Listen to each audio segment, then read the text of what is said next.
مجھے سارے پاکستان کی جیلیں بھی پھرا لیں، نہ میں ٹوٹنے والا ہوں نہ میں بھاگنے والا ہوں۔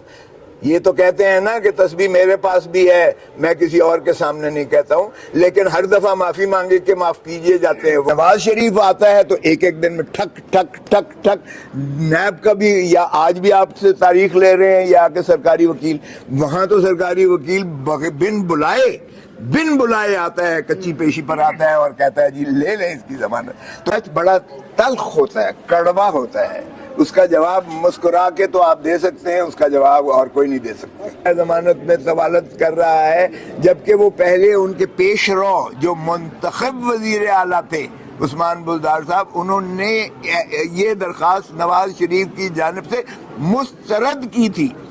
مسترد شدہ جو ہے ایک معاملے کو کیئر ٹیکر آ کے وزیر اعلیٰ اس کو اس بنا پر نہیں جو ہے ری اوپن کر کے ریویو کر کے تو ایک نیا فیصلہ کر کے اس کو ریلیف دے سکتا ہے۔ یہ تو عدالتیں بھی ایسا نہیں کرتی ہیں، چاہے جائے کہ ایک کیئر ٹیکر وزیر اعلیٰ کر رہا ہے۔ تو یہ ایک نرالا ہی قسم کا محترم نواز شریف صاحب کو ریلیف مل رہی ہیں، نہ صرف یہاں سے بلکہ ان کی جائیدادیں بھی باگزار ہو جائیں گی، چونکہ وہ مفروض ڈکلیئر ہو چکے ہیں۔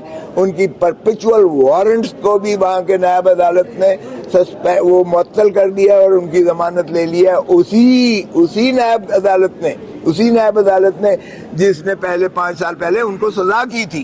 اور یہ بات عدالت عالیہ کے جج صاحب نے مسٹر جسٹس گل اورنگزیب صاحب نے کہی بھی کہ 5 سال پہلے جب میں ہی اس کیس کی سن رہا تھا تو آپ شد و مد سے مخالفت کر رہے تھے، نیب والوں کو انہوں نے کہا۔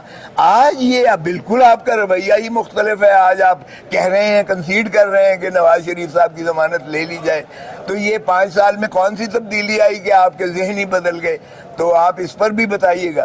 تو اگر اس طرح کا جو ہے عدالتی نظام کو ہم نے توڑ پھوڑ کر اپنی مرضی کے مطابق اس کو ڈھالنا ہے اور ہم نے قانون کو بھی اسی طرح کرنا ہے، تو میں نے یہی استدعا کی کہ جناب ہماری تو 16 اکتوبر کی آپ نے ریزرو کیا ہوا ہے، سائفر کیس میں آپ نے میری مکمل بحث سننے کے بعد آپ نے فیصلہ محفوظ کیا ہے، کواش کر دیں، کیونکہ یہی کواشمنٹ کا تھا۔ میں نے کہا میں نے آپ کو عماد یوسف کا کیس بھی پیش کیا جو آپ ہی کی فیصلے کے خلاف سپریم کورٹ نے کیا، اور انہوں نے کہا کہ نہیں ایسا کیس چل ہی نہیں سکتا ہے عدالت میں، اور وہ عدالت عظمیٰ نے 3 جج صاحبان نے، جو جسٹس مندو خیل صاحب نے بہت خوبصورت ججمنٹ لکھی ہے، فیصلہ ایک مارکوت الارا فیصلہ ہے، اس کی نظیر آپ دیکھیں آپ کے سامنے ہے۔ تو اس کا تو آج تک آپ نے ریزرو رکھا ہوا ہے، ضمانت کی درخواست پر بھی فیصلہ محفوظ رکھا ہوا ہے 16 اکتوبر سے۔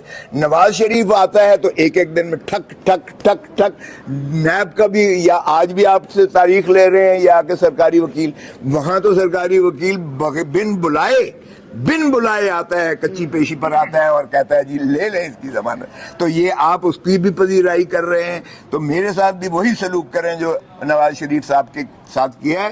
آپ میرا فیصلہ مہربانی کر کے سنائیں، یہ آپ کو درخواستیں جو متفرق ہم نے دے رکھی ہیں ان کی ضرورت ہی نہیں پڑے گی، کیونکہ جب انہیں جیل سے مخلصی مل جائے گی تو پھر میرا اپنا کام ہے کہ میں اپنی حفاظت جو ہے، اپنی زندگی کی حفاظت کروں۔ ویسے تو اللہ جو ہے کے ہاتھ میں ہوتا ہے، اور جو عمران خان کا یہ کبھی ایمان ہے، اس کا ایمان ہے، وہ کہتا ہے کہ جیلیں مجھے سارے پاکستان کی جیلیں بھی پھرا لیں، نہ میں ٹوٹنے والا ہوں نہ میں بھاگنے والا ہوں۔ یہ تو کہتے ہیں نا کہ تسبیح میرے پاس بھی ہے، میں کسی اور کے سامنے نہیں کہتا ہوں، لیکن ہر دفعہ معافی مانگے کہ معاف کیجئے جاتے ہیں۔ وہ کہتے ہیں نہ میں معافی مانگوں گا نہ میں ملک چھوڑ کر جاؤں گا، میرا مرنا جینا یہی ہے، میں عوام میں ہی رہوں گا اور عوام کو حقیقی آزادی دلا کے چھوڑوں گا۔ موسیٰ صاحب، آپ کے ان تمام تر دلائل پر چیف جسٹس صاحب کی جانب سے کیا ریمارکس دیے گئے؟ چیف جسٹس صاحب مسکراتے رہے، خاصا انجوائے کرتے رہے، ہنسے رہے، اور اس کے بعد تاریخ دے دی انہوں نے ان کے، اور جب میں نے زیادہ اصرار کیا تو انہوں نے کہا اچھا میں مفصل فیصلہ لکھوں گا۔ دلچسپ مکالمہ بھی سننے میں آ رہا ہے کہ آپ کا اور چیف جسٹس صاحب کا ہوا ہے۔ مکالمے تو دیکھیں، ہمیں یہ سچ بولنے سے کوئی روک نہیں سکتا ہے، سچ بڑا تلخ ہوتا ہے، کڑوا ہوتا ہے، اس کا جواب مسکرا کے تو آپ دے سکتے ہیں، اس کا جواب اور کوئی نہیں دے سکتا۔ اتحادی حکومت کا جب بھی شہباز شریف وزیر اعظم تھے تو تب پیپلز پارٹی کے لوگوں کی رائے تھی کہ نواز شریف کو جو ہے وہ انتقام کا نشانہ بنایا گیا، وہ کہتے تھے کہ کامے پہ نکال دیا۔ آج آپ کی ان کیسز کے بارے میں کیا رائے ہے؟ آج پیپلز پارٹی خود بول رہی ہے اعتزاز اور میں تو پہلے دن سے کہہ رہے تھے آئین پر عمل کرو, 90 دن کے اندر الیکشنز کرواؤ.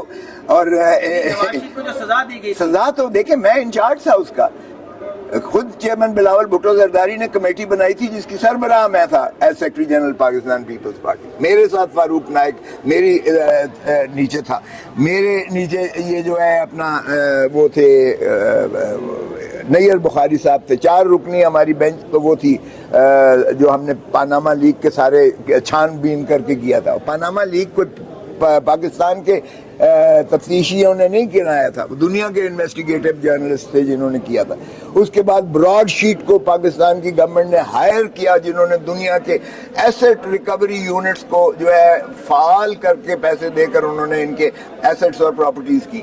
پھر ان کی 6 ایسی آف شور شیل کمپنیز تھیں, نیاسکول اور 6 کمپنیز تھیں جن کے فیک ذریعے سے انہوں نے منی لانڈرنگ کر کے انہوں نے دنیا میں جو ایسٹس لیے تھے, پراپرٹیز ان کے توسط سے لی تھیں, وہ ساری آشکارا ہوئی. یہاں سے پھر جے آئی ٹی سپریم کورٹ نے بنائی, یہاں جے آئی ٹی جس میں آئی ایس آئی اور آئی بی کے ممبر 10 والیوم سے ڈبل یو ٹرن لیا. نہیں 10 حکومت میں آئے تو کہا کہ کیسز جعلی تھے, اب حکومت سے باہر گئے ہیں تو کہتے نہیں کیسز ٹھیک تھے. ہم نے کیسز بنائے تھے, پیپلز پارٹی نے بنائے تھے. Double U turn 0 U turn ہو جاتا ہے. بہت شکریہ.